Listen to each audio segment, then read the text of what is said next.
Hello guys, नमस्कार। आप सभी का बहुत बहुत स्वागत है। इस बार पास होना है, रुक जाना नहीं मैं। तो इस वीडियो को लास्ट तक देख कर जाइएगा, क्योंकि अब नहीं बचा है हमारे पास समय का अभाव होने के कारण इस वीडियो में आप लोगों के लिए होने वाला है सामाजिक विज्ञान 27 तारीख, रुक जाना नहीं, कक्षा 10वीं का पेपर। स्टूडेंट्स, क्या क्या पेपर में आपको देखने को मिलेगा, आइए स्टूडेंट्स, तो बिना देर किए हम स्टार्ट करते हैं। कैसे रहेंगे ऑब्जेक्टिव टाइप क्वेश्चन, कैसे रहेंगे 2 नंबर के, 3 नंबर के और 4 नंबर क्वेश्चन, इस वीडियो में लास्ट तक देखिएगा। स्टूडेंट्स, यहाँ पर आपको जो भी क्वेश्चन मिलेंगे सामाजिक विज्ञान के, वे होने वाले हैं आपके लिए खास। चलिए, तो बिना देर की स्टार्ट करते हैं। उससे पहले अगर चैनल पर आप पहली बार आए हैं तो चैनल को सब्सक्राइब करके घंटे के बटन कॉल पर कर लीजिएगा, जिससे आने वाले सभी वीडियो का नोटिफिकेशन आपको मिल जाएगा। शेयर कर दीजिए सभी को, अपने सभी भाई बहनों को शेयर कर दीजिए। जो भी आपके साथ पेपर देने वाले हैं उनको शेयर कर दीजिए। अपने व्हाट्सएप स्टेटस, अपने टेलीग्राम चैनल पर इसकी लिंक को डाल दीजिए। चलिए स्टार्ट करते हैं पहले प्रश्न से। क्वेश्चन पेपर देखिएगा, पहले से ही हम स्टार्ट कर रहे हैं। हमें ही देश के लिए कुर्बानी देने के लिए क्यों चुना गया, कथन किससे संबंधित है। तो यहाँ पर जो है वो किससे संबंधित है, ये क्वेश्चन किससे संबंधित है और गिरमिट से क्या तात्पर्य है। यहाँ पर जो क्वेश्चन पेपर आप ये देखेंगे पूरा स्टूडेंट्स, इस क्वेश्चन पेपर में आप लोगों के लिए क्या खास ये बता देता हूँ। पहले ये क्वेश्चन पेपर आप देखने वाले 1 से लेकर 23 तक।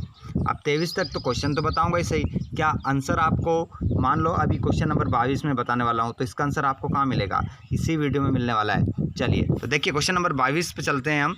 तो क्वेश्चन नंबर 22 में क्या है, लोकतंत्र में राजनीतिक दलों की आवश्यकता क्यों है, समझाइए। ये क्वेश्चन है। अब इसका आंसर कहाँ से लाएं सर हम, ठीक है, आपका यही कहना रहेगा, तो अब चिंता करने की आपको आवश्यकता नहीं, इसका आंसर भी बताऊंगा। क्वेश्चन नंबर अगर हम 6 की बात करें कि संसाधन किसे कहते हैं, इसका आंसर कहाँ से लाएं, आंसर भी तो बताओ। तो इस वीडियो में आंसर भी बताऊंगा। क्या ऑब्जेक्टिव के आंसर नहीं बताएंगे, तो वो तो बताएंगे ही सही। चलिए तो बिना देर के हम स्टार्ट करते हैं डायरेक्ट। ये जो क्वेश्चन है, हमें ही देश के लिए कुर्बानी देने के लिए क्यों चुना गया, इसका आंसर ही बता देते हैं डायरेक्ट, इसका भी आंसर बता देते हैं। चलिए, तो जिन जिन दोस्तों को वीडियो पसंद आ रहा है, क्योंकि समय कम होने के कारण अधिक से अधिक हम पढ़ सकते हैं, ये वीडियो आपके लिए होने वाला है खास। चलिए आगे बढ़ते हैं। अभी मैंने क्वेश्चन की बात करी थी आपसे कि हमें ही देश के लिए कुर्बानी देने के लिए क्यों चुना गया, कथन किससे संबंधित है। तो बांध विस्थापित से। निम्नलिखित में से कौन सा देश वीना को कांग्रेस में शामिल नहीं हुआ, तो स्विट्जरलैंड आपका आंसर होगा। अभी मैंने पूछा था आपसे गिरमिट से क्या तात्पर्य है, तो गिरमिट का मतलब होता है एग्रीमेंट। श्रीलंका की राजधानी है कोलंबो, और लोकतंत्र के मूल्यांकन के लिहाज से इनमें से कोई एक चीज़ लोकतांत्रिक व्यवस्था के अनुरूप नहीं है, उसे चुने। तो बहुसंख्यकों का शासन। आगे बढ़ते जाइए, सभी आंसर मिल रहे हैं आपको, चिंता न करें, सभी क्वेश्चनों के आंसर आपको पूरा इसमें मिलेंगे। भारत के इनमें से किस राज्य में 90% ग्रामीण लोग राशन की दुकानों का प्रयोग करते हैं, तमिलनाडु। रिक्त स्थानों की पूर्ति कीजिए। एल्यूमिनियम का कच्चा माल, उसे हम क्या कहते हैं, बॉक्साइट। खालिस्तान में क्या आएगा, बॉक्साइट। और God save our noble king का राष्ट्रगान है ब्रिटेन का। God save our noble king, ये जो राष्ट्रगान है वो ब्रिटेन का है। आगे बढ़िएगा, अगले प्रश्न की ओर हम बढ़ते हैं।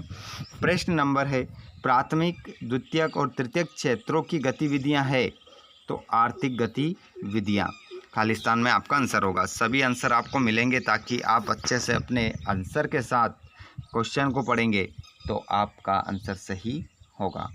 जैसे कि यहाँ पर भारत में पर आधारित सामाजिक विभाजन है, जाति।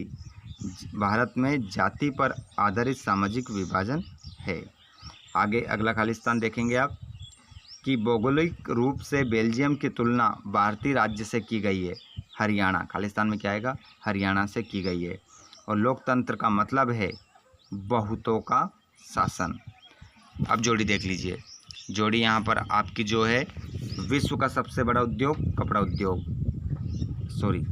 विश्व का सबसे बड़ा उद्योग जो आपका हो जाएगा वो कहाँ पर है, मुंबई। बेंगलुरु, इसको आप मिलाएंगे राज्य सूची, ऐसा नहीं होगा, ये माफ़ कीजिएगा। विश्व का सबसे बड़ा उद्योग, ये जो जोड़ी मिली हुई है बिल्कुल सही मिली हुई है। विश्व का सबसे बड़ा उद्योग जो है कपड़ा उद्योग ही है, जोड़ी यहाँ पर मिला दी पहले से ही।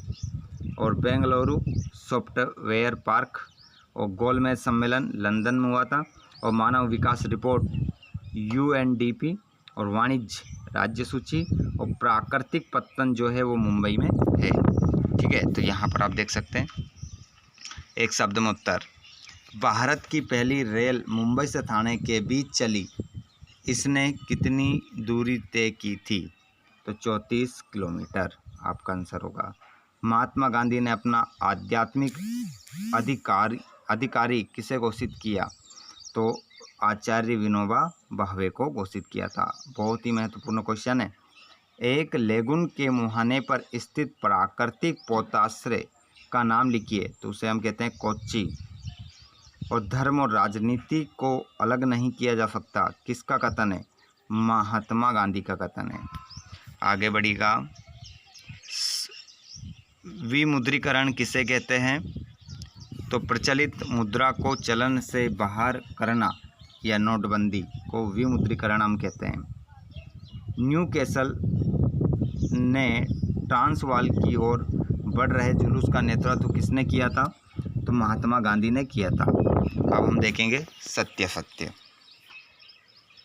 पहला प्रश्न आप देखेंगे कि वन संरक्षण एवं प्रबंधन की दृष्टि से वनों को 3 भागों में वर्गीकृत किया गया है। तो बिल्कुल इसका आंसर क्या हो जाएगा? सत्य हो जाएगा। ध्यान रख लीजिएगा ताकि आप लोग अच्छे से इसको समझ सको। वेतन की अपेक्षा जमीन और पालतू पशुओं पर निर्भरता वाले महाद्वीप अमेरिका था। तो इसका आंसर क्या होगा? सत्य होगा। नहीं था। स्पिनिंग जेनी मशीन को इंग्लैंड की महिलाएं बहुत पसंद करती थी। असत्य, नहीं करती थी। लोकतांत्रिक शासन व्यवस्था वाले देशों की विकास दर सबसे अधिक होती है। असत्य होगा ये भी। और काम का अधिकार और मनरेगा अलग अलग है। असत्य, नहीं है, एक ही है। अगला, आयात पर कर व्यापार अवरोध का एक उदाहरण है। सत्य। आगे बढ़ते हैं। अब देखिए, मैंने आप लोगों से कहा था कि संसाधन किसे कहते हैं, और उसके अथवा में जो क्वेश्चन था वो मानव निर्मित संसाधनों के 4 उदाहरण दें। तो दोनों के उत्तर देख लीजिए। देखिए आंसर भी यहाँ पर, ठीक है। देखिए, मानव निर्मित संसाधनों के 4 उदाहरण: मानव की आवश्यकताओं को पूरा करने वाले साधन, और प्रौद्योगिकी उपलब्ध हो और आर्थिक रूप से संभाव्य। और दूसरा वाला, अगला क्वेश्चन था आपका कि मानव निर्मित संसाधनों के 4 उदाहरण दें। तो ये बांध, सौर संयंत्र, पवन ऊर्जा संयंत्र, ठीक है। तो यहाँ पर 3 उदाहरण हो गए। इस प्रकार से आपके सभी क्वेश्चनों के आंसर हैं, ठीक है, एक के बाद एक। जैसे कि ये 7वां वाला प्रश्न है, इसका आंसर कहाँ है? ये है। ये इसका अथवा वाला है, इसका आंसर कहाँ मिल जाएगा? नीचे मिल जाएगा। ये देखो, ये लिखा है अथवा का उत्तर, ये उत्तर है। इस प्रकार मैं धीरे धीरे इसको पूरा निकाल रहा हूँ। आप ध्यानपूर्वक देखें, अपने दोस्तों को शेयर करें। आपको आंसर कहीं ढूंढने की आवश्यकता नहीं है। क्वेश्चन भी है, यही क्वेश्चन आएंगे, ठीक है। ध्यान रखिएगा, क्योंकि ये क्वेश्चन कई बार परीक्षा में पूछे गए हैं। IMP क्वेश्चन है। अगर नहीं पढ़ा कुछ भी, समय रहते हुए इनको पढ़ लीजिए। देखिए, यहाँ पर विदेशी व्यापार और विदेशी निवेश में क्या अंतर है? अंतर बताने, बहुत अच्छा अंतर है।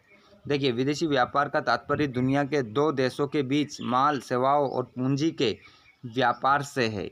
और विदेशी निवेश से तात्पर्य देश के बाहर स्रोत से किसी कंपनी में किए गए निवेश से, मतलब देश से बाहर किसी दूसरे देश में क्या करना? इन्वेस्ट करना।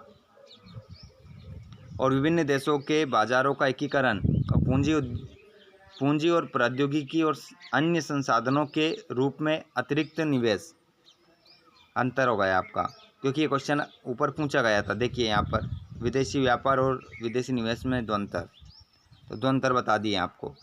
पढ़ लीजिए इसको ध्यानपूर्वक। समय बहुत कम है, रह गया है। रेल परिवहन का महत्व लिखिए। तो ये रहा आंसर आपका, रेल परिवहन का महत्व, ये आंसर है। सभी क्वेश्चन के आंसर आपको मिल रहे हैं। देखिए यहाँ पर ये क्वेश्चन आता ही आता है, वेरी वेरी इंपॉर्टेंट है। रबी और खरीफ में अंतर, रबी और खरीफ की फसल में अंतर याद कर लीजिए, बहुत सरल है। रबी की जो फसल होती है अक्टूबर से दिसंबर के मध्य बोई जाती है और खरीफ की फसल मानसून के आगमन के साथ सितंबर से अक्टूबर के बीच बोई जाती है।